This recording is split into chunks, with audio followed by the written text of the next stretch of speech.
So basic today, we'll put this post in. We've got to screw it into here with masonry screws, dynabolts like them, because there's a stormwater drain just here. So I can't get the post in the ground. So we offered the client, we can bring the post back, run it through, put a couple of pickets on this side, or we fasten it to here. So client's taking the decision, we'll bolt it to that. And if at the end of the day someone pulls down this, we'll just have to rebuild this bay. Put two hidden posts, which go behind the picket fence because the bay's too wide. And then we'll put the bottom board on, called a plinth. We'll do the checkouts for the rails and maybe get the rails on. And then tomorrow, absolutely start putting the pickets on, where it actually starts to look like a fence. The other thing I do, so I don't order my gates before putting in my pedestrian posts. I wait till I put my pedestrian posts in and then go and order the gate to make sure it fits absolutely exactly where I want it to. So you put them in and go measure them again? No, so I put those posts in, and then I'll go to the fabricator, the person who makes the steel frame for the gate, and say, I need it exactly 895 millimetres wide by X tall. So rather than try and get the post to match the gate, I put the posts in, and then I'll come back in a couple of weeks' time when the gate's made and put that in. Okay. Better finish. So obviously tell the clients that because they might go, oh Yeah, no, I say that up front. So I say I build the fence and then I measure for the gate. I go to the fabricator. It'll take at least a week for them to get it, make it, and then I come back and finish it off. Because half the thing you said yes, I thought was really good was about the customer, right? Half of it's the customer side, right? So you've got the customer multiple times doing the job to explain things to there's no Yep. hidden. Yep. Come out at the end, What's it, the old saying? In the spirit of no surprises. So, I mean, yeah, and you don't always have that luxury of having the client at home, but certainly. What do you do then? Do you call them up or do you? Yeah, absolutely. And you might say, listen, I'm due there on Monday, and they've organised power for you, all that sort of thing. And then you'll go, if I need to get hold of you, what's the best way? Generally, when you're building fences, like on just a generic timber paling, once you've pulled down the old one and you've ran your string, that's when it tells you what could be a challenge. You don't always see everything until you pull the old fence down.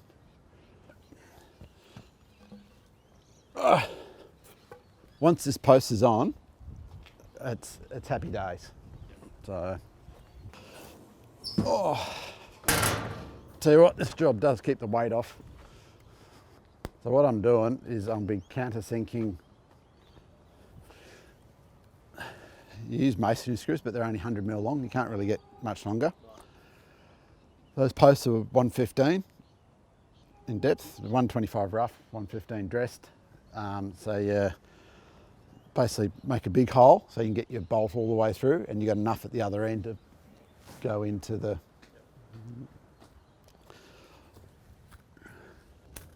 What I'm trying to do is put a hole in this post that is not too much to the front, because it'll put it on the front of the brick, which probably means it'll crack. So I don't want to miss the bit where I'm doing the checkout. So if we go there, I'll get there. So that's 50. Oh, hang on, no. 50 mil.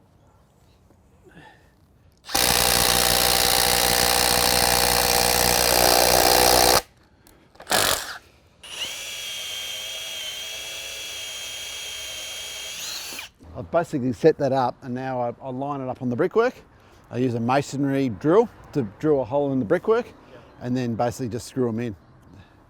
So the hard bit's done, lining it up will take a little bit, and then I'd put two posts there. They'll take no time. Feel like eating sawdust?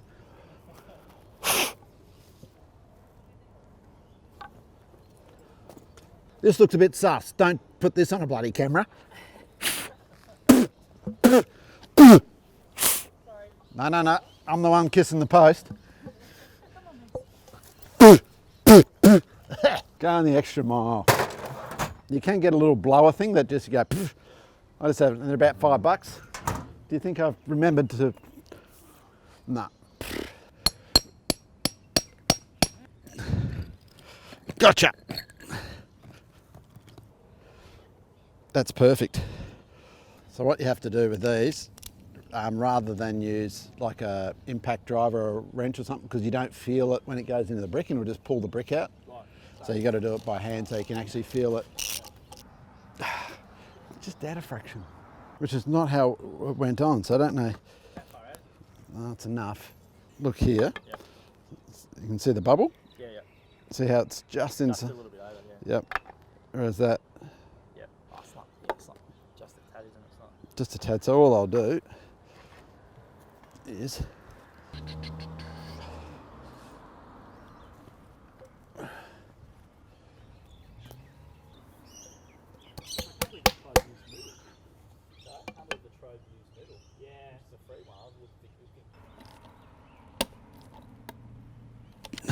now that post is not going anywhere. Beautiful. Look at that, hey? Happy days. I'm happy camping now.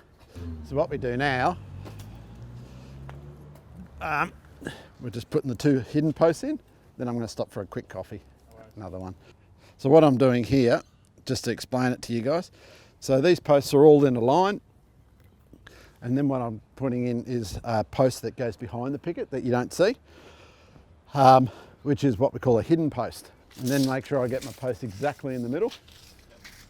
That's all right, just on the inside of that post. Thanks, Joel. Yep, perfect, mate.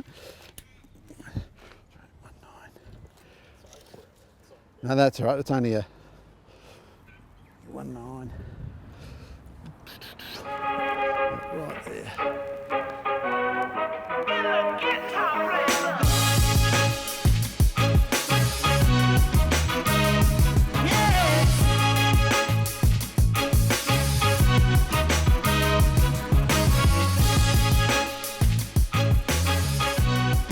Could I ask a favour, guys? And normally I do this on my own, but if you just hold that post there, right there, and I won't get any cement on your beautiful white shoes. Joel here on a trial day. Don't forget the Dressed white shoes. appropriately for Yes. trial, eh? I don't mind doing picket fences because it's not overly hard on your body, and it's just a little bit more, you know. All I'm doing here is, because the plinth board, you know, the bottom bit of timber, goes along the bottom here. So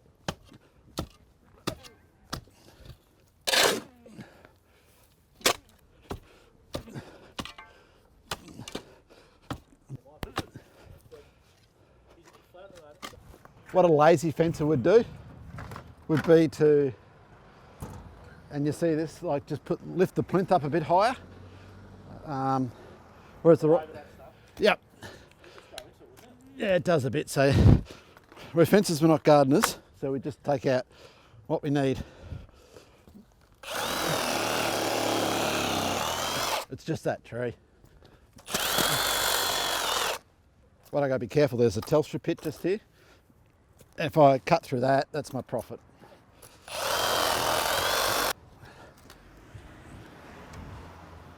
So all I'm doing is getting this out so I can put the bottom board right on the ground. It's always better to backfill.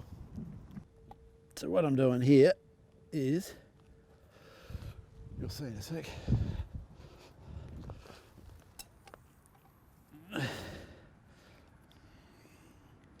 So the client will just need to fix up where I've marked with pencil and that. So guys, it looks like it's going slowly, but trust me, it's coming together. This is what they call a miter saw or a drop saw. Tend to not use it except for like picket fences. It gives a really nice finish rather than just using a circular saw. It's got lines in it, which means it's been lasered. Oh yeah, right. Oh yeah, on the side there. Yep. So what that means is it's a good structure, good in, they won't sort of do funny things. So what I'm doing is building blocks to put at the back of the these posts, and then you fasten the plinth onto the blocks. It's a 35.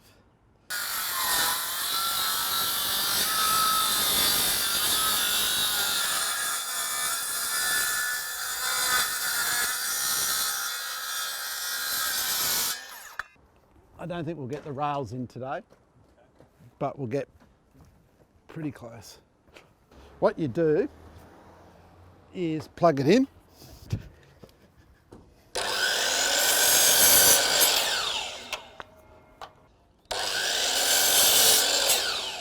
So all I'm doing is building blocks, and so then I go, that's going to go that way. Then what we put on is like what we call a weather cut, just so the water drips off. What you do is, so when you put that on the back, so the water runs off the back. So basically, that goes there, that goes there. How's that? Pick a good one. That one looks good. What tends to happen is when you misplace your drill, your impact driver there, when you, I use the clamp because you screw them and they spin and they get, you want them really nice and snug at the back.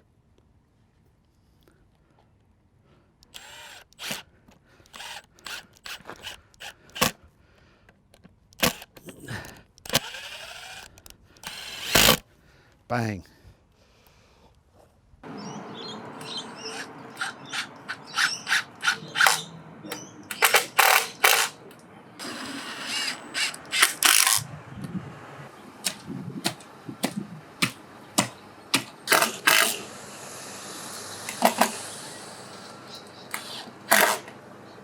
The number of days where it's been a washout doesn't happen as often as you think it would. And if it's going to be a bit of drizzle, like it was last, depends on what part of the job you're up to. So if you're digging holes, it's painful. If you're just doing paling, it's clean, and you just put your wet weather gear on and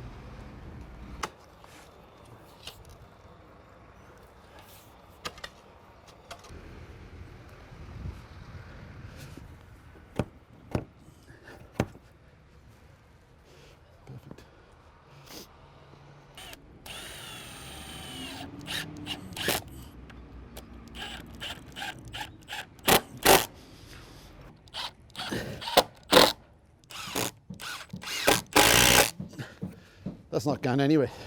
So once I put the plinth on, then it's basically marking out exactly where the rails are to go. Just cutting out just a brick that's got a tree root around it.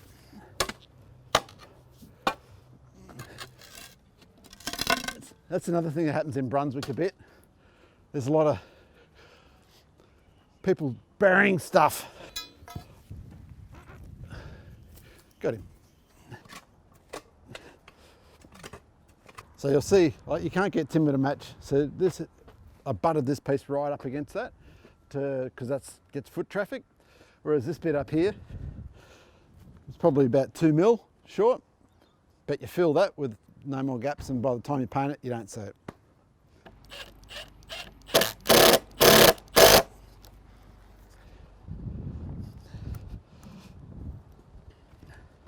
Now you have to say it's starting to look like a fence.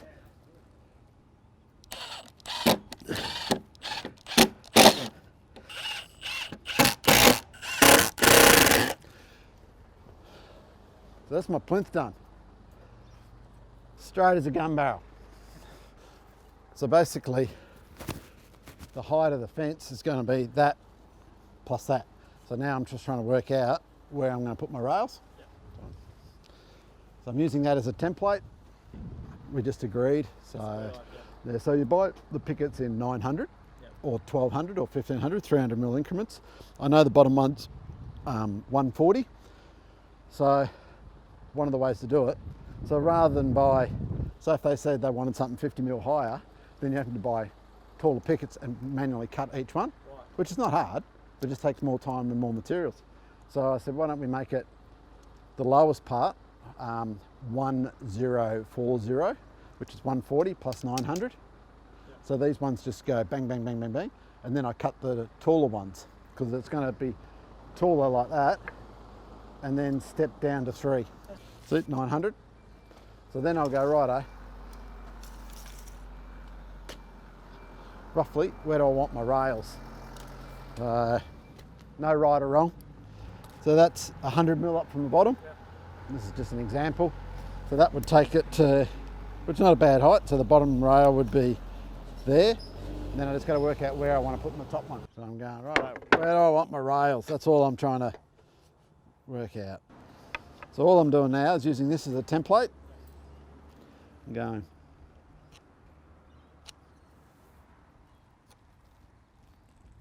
I haven't taken a lead, what have I been, 5 years or something?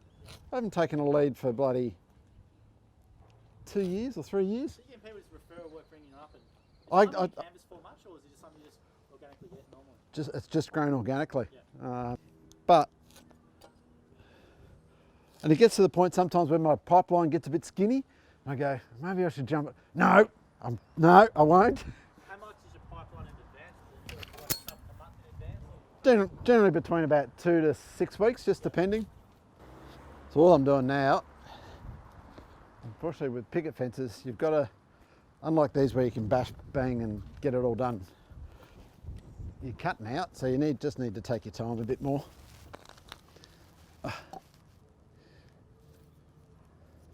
So that's the back rail, that goes to there exactly.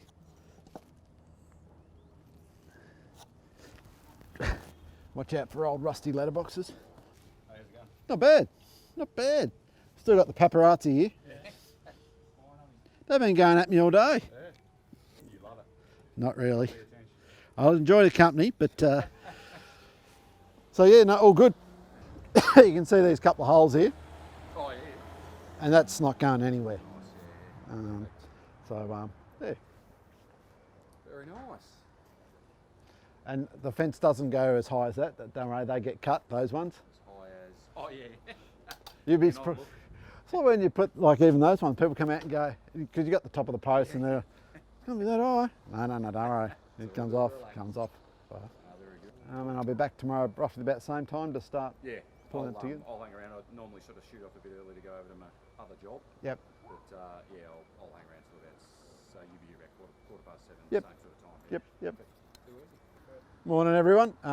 This is day 2 of the job. So we've put in the remaining posts and then what we've put in is the structural kiln dried plinth board, which is 140 by 38 in dimensions, lasered. We've also had to screw a post in with masonry screws into the brick wall at the end because there was a stormwater drain just underneath it about that far, so not very good for putting posts in the ground.